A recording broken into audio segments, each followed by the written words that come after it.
Bueno, volvemos. Entonces, el ciudadano de alguna manera va a ser protagonista de sus luchas en la democracia social y va a encontrar de alguna manera esta frase que también surge después de la Segunda Guerra Mundial, que es de alguna manera tratar de que los derechos, que son esa cosa difícil de definir, pero esas garantías, esas libertades esenciales que nosotros tenemos por ser humano, estén garantizados. ¿Sí? La democracia social de alguna manera va a mirar la libertad en tensión con los derechos humanos. Soy libre en cuanto que puedo ejercer mis derechos y el otro también, ¿sí? Una frase de Hegel, o sea, ¿se puede ser feliz en un mundo infeliz? ¿Puedo ser libre en un mundo que no es libre? Entonces, en la medida que nos comprometemos todos, de alguna manera, en el ejercicio de la democracia social, todos vamos a ser más libres, ¿sí? Entonces, ciudadano como protagonista, como constructor de una historia, el Estado como garante de los derechos, garante de las libertades, ¿sí? Y de alguna manera la política, la institución política al servicio o regulando, mejor dicho, regulando la economía. Nosotros veíamos en la democracia liberal, o sea que el ejercicio de la propiedad privada, de la acumulación del capital, era como un bien absoluto por sobre los demás. Llegamos hasta acá y después va a venir el socialismo. O sea, el socialismo tiene varias vertientes, ¿no? Es un movimiento muy complejo. Nosotros vamos a tomar algunas, que por ahí, a ver si tengo algo acá para mostrarles. Acá tengo una. El socialismo, o sea, una de las vertientes puede ser la vertiente de Carlos Marx, pero también hay en el pensamiento católico, hay una corriente más socialista, ¿sí? Tenemos de alguna manera esto, o sea, todo lo que genera esta sociedad de clases, esta sociedad atravesada por intereses económicos, va a ser injusto de base, ¿sí? O sea, la misma economía, la distribución de la propiedad, el salario, o sea, es injusto. ¿Por qué? Porque hay personas que sin trabajar viven, pueden, tienen y saben, y otras personas que trabajando, dando su vida, no llegan a satisfacer nada de eso. Entonces lo que hay que hacer es una revolución, subvertir el orden, ¿sí? Hay que cambiar de plano esta distribución de los bienes y por lo tanto de la cultura y todo lo que es, hasta la educación, ¿sí? Y crear un estado que sea un estado que sea de alguna manera un estado, ¿sí? Un estado que termine no gobernando cuerpos, sino que cada cuerpo se gobierna a sí mismo en la anarquía.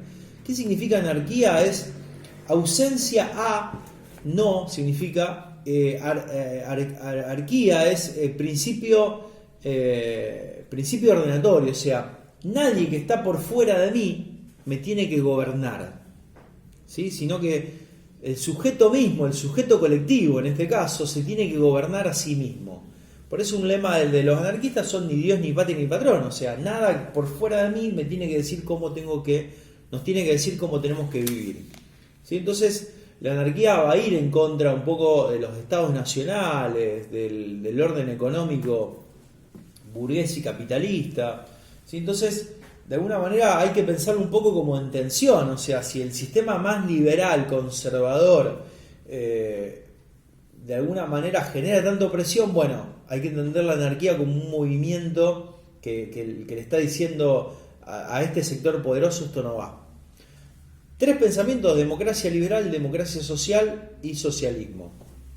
Bueno, nosotros, como estamos hablando de teoría sociopolítica en educación, vamos a encontrar algunas expresiones en la historia encarnada en algunos pensadores. Por ejemplo, la democracia liberal,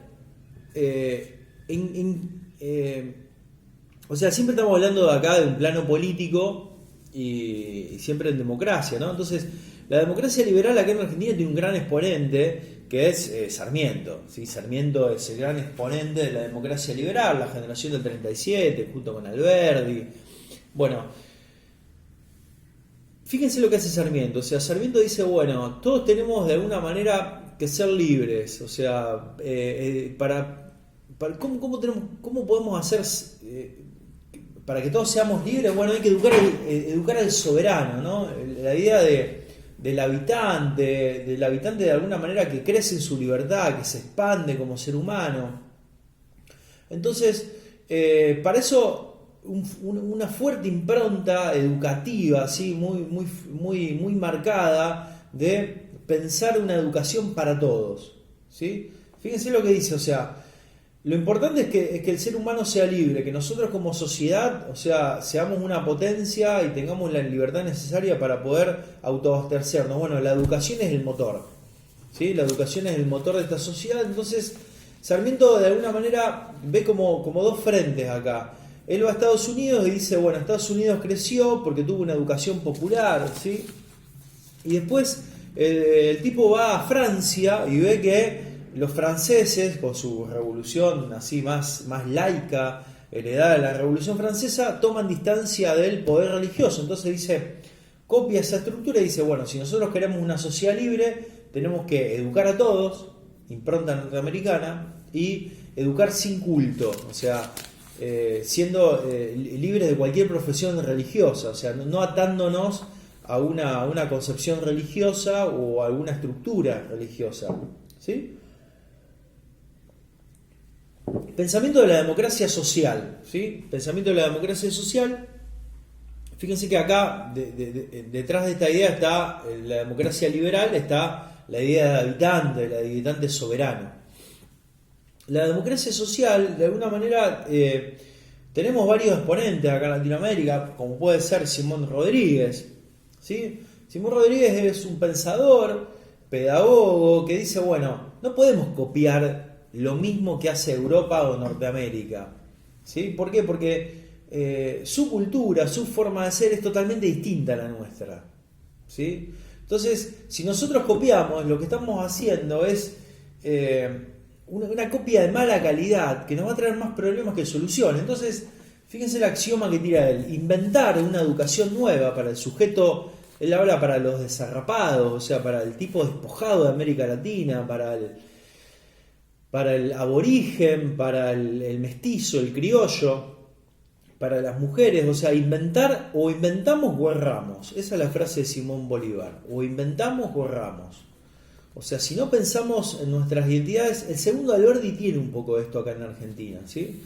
Entonces, después hay otro pensador que es Varela, ¿sí? También en Uruguay, o Vasconcelo en México, ¿sí? Los tipos están diciendo, bueno, Latinoamérica tiene grandes poblaciones pobres, Latinoamérica tiene grandes problemáticas en torno a la distribución y circulación de la cultura, hay un sujeto negado. Entonces tenemos que de alguna manera, acuérdense, educar para todos y garantizarle las necesidades básicas, los derechos básicos. Bueno, entonces Simón Bolívar, Varela y Vasconcelos son una propuesta educativa bajo esta idea de democracia social. Y por otro lado tenemos, decíamos, el socialismo que concluye en anarquía.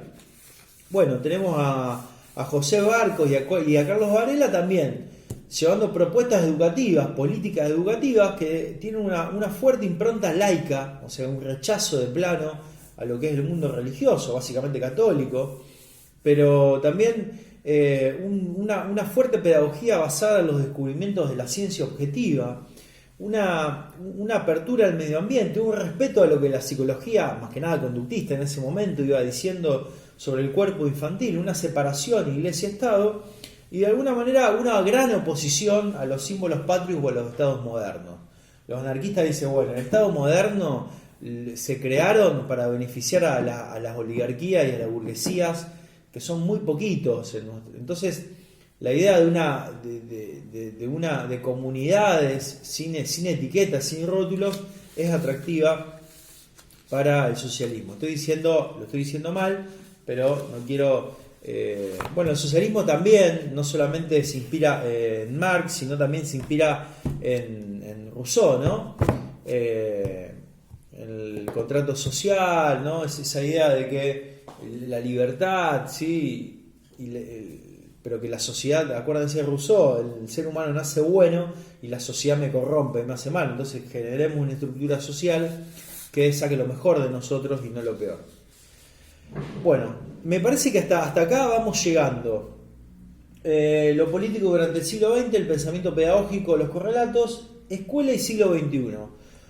Hoy tenemos como un gran desafío, solamente lo voy a mencionar para que no se haga largo, que es, pareciera ser que los estados nacionales, después del fin de las utopías, la caída del muro de Berlín, merman en su poder, ¿sí? Y crece un fenómeno que es el de la globalización, el de las empresas transnacionales. ¿Sí? Pensemos lo que son las grandes empresas hoy de venta de productos, o como es Amazon, o de circulación de información, como es Google, Facebook, no sé, hay un montón de... No tengo mucha relación con esas empresas, pero sí sé que nos atraviesan, ¿sí? El mundo de lo digital, empresas de alimentos, empresas de siembra, ¿sí? Automotriz. Entonces, pareciera ser que a esas empresas no le importa tanto el estado donde está, sino el poder que van construyendo en torno a la especulación financiera y la acumulación de capital. ¿Sí? Entonces, da la impresión de que el poder no se ejerce de un Estado, sino que se ejerce invisiblemente desde redes. ¿Sí? Y esto es un poco lo que descubre un pensador, Michel Foucault, en el siglo XX, que dice, de alguna manera, que hay un desplazamiento de las sociedades disciplinarias, donde había un otro, un soberano que de alguna manera que me controlaba, un poder político visible. Hoy nos desplazamos a las sociedades, lo que se llama anátomo-políticas, o sea, son sociedades que controlan el cuerpo pero desde dentro, controlan el cuerpo desde dentro. Hay un pensador que es coreano, a ver, lo tengo acá, un libro,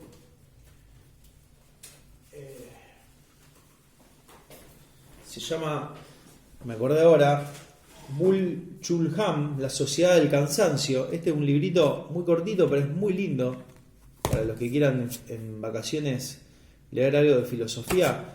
Fíjense, bueno, está manchado.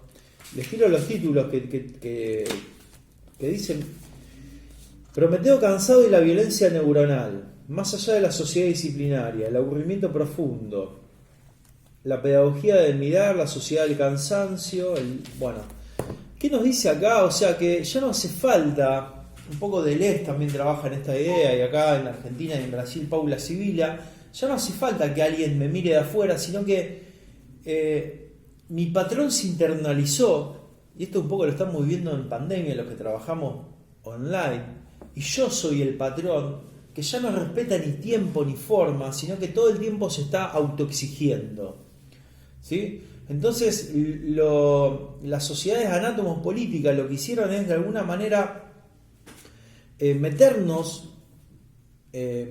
en nosotros mismos, y nosotros mismos de alguna manera estamos siéndonos juzgados como el patrón más crudo, ¿sí? El patrón más voraz, el patrón más exigente que hayamos tenido, ¿sí? Entonces, de alguna manera, ¿cómo la escuela puede resistir a esta lógica del consumo, del cansancio, del control, ¿sí? Proponiendo de vuelta la humanidad, ¿sí? Deleuze habla de la escuela como un lugar de resistir, pero donde la humanidad resiste, donde hay miradas, donde hay lecturas, donde hay aprendizajes, donde hay cosas humanas, emociones, intercambios. Bueno, entonces, de vuelta, o sea, cómo pensar una escuela donde el tiempo no sea mercancía, donde la velocidad no sea lo que impera, sino pensar una escuela, de hecho la palabra escuela significa eso, o sea, escuela significa un poco tiempo libre, ¿sí? Una escuela que haya tiempo libre para acordarnos que somos humanos.